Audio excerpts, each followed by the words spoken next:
Police say they've recovered the vehicle involved in a weekend shots fired call in Rapid City. Police recovered the abandoned vehicle in the area of Concourse Drive Saturday morning. Officers responded to a parking lot on the city's north side Friday night after receiving reports that multiple shots were fired from the car. Witnesses reported that 4 Native American men were inside the vehicle. Investigators believe the shots were fired into the air and that no one was hurt.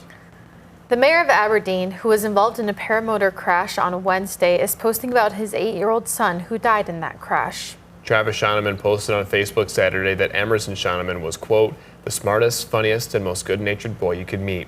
The post adds that Emerson, quote, was a ray of light, and the thought of his face makes me smile even in my worst moments. Travis Shoneman, along with his 10-year-old daughter, were injured in Wednesday's crash northeast of Aberdeen. The mayor also shared thoughts about his daughter Saturday, calling her the, quote, bravest kid you could imagine. He said, if it wasn't for her actions, I'd have died in the field on Wednesday. The cause of the crash remains under investigation. You can read the mayor's statements in their entirety by going to this story on KELOLAND.com.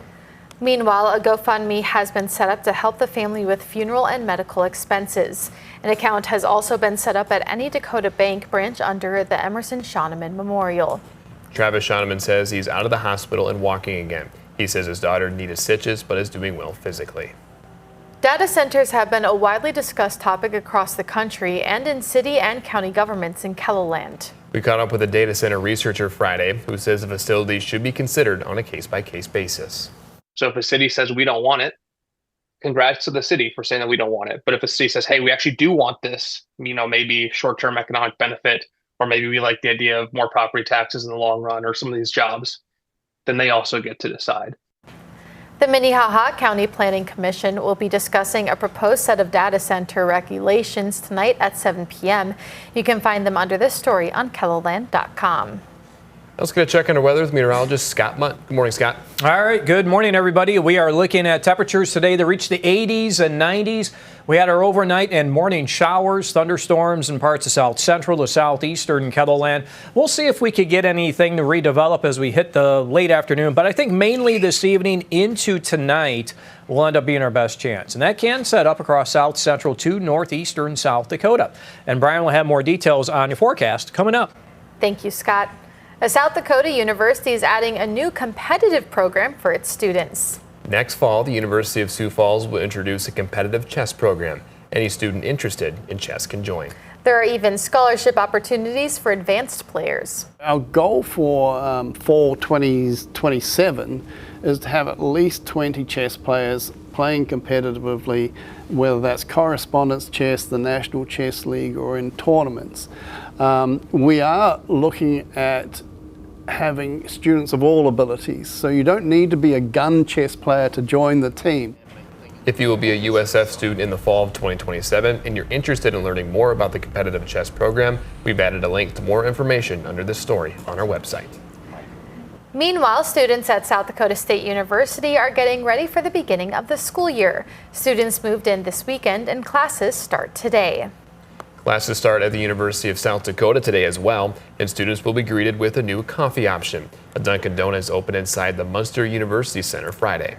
The shop will offer coffee, breakfast, and baked goods 7 days a week. The last time a Dunkin' was in South Dakota was in the early 2000s. You can find out how move-in day went for South Dakota's universities in this KELOLAND.com original by Marissa Brunkhorst.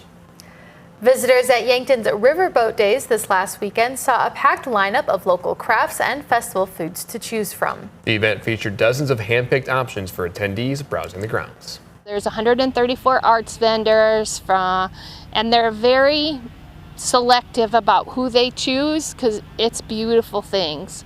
And then we have 42 food vendors, so if you can't find something, it's impossible not to. This weekend marked the 43rd year the Yankton Riverboat Days and Summer Arts Festival. That's a look at some of our top stories. Now let's get one last look at your weather with meteorologist Brian Karstens. Good morning, Brian. All right, as we watch our weather forecast, keep in mind here, a little more rain possible tonight. We had some thunderstorms last night that tracked across the south central and the southeast, 4900s at the Mitchell Airport, so not a bad number there. A lot of numbers far lower than that, though. Sioux Falls officially 200s at the airport. The 24-hour totals out of Rosebud, so we take you out to Todd County, 2 1/4. had some decent thunderstorms yesterday. Letcher even picked up 1.25 inches, so that's north of Mitchell. And then Mount Vernon to the west of Mitchell had about 0.54. White Lake, 1/3 of an inch. So a lot of variability, though, in the numbers, as is typical in these drought cycles. And one thing about the radar trends this morning, we've noticed a lot of that decreasing now in the southeast.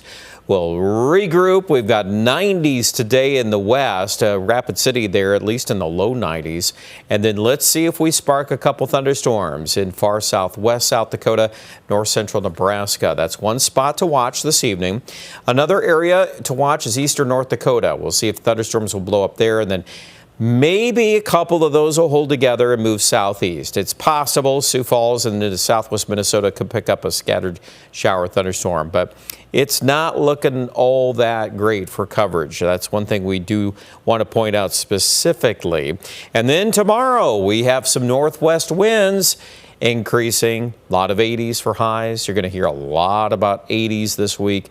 Overall, looks like after whatever passes with this front, which there it is, that's technically it's a wind shift line. I know it's drawn in as a cold front, but arguably it's not colder weather behind that feature.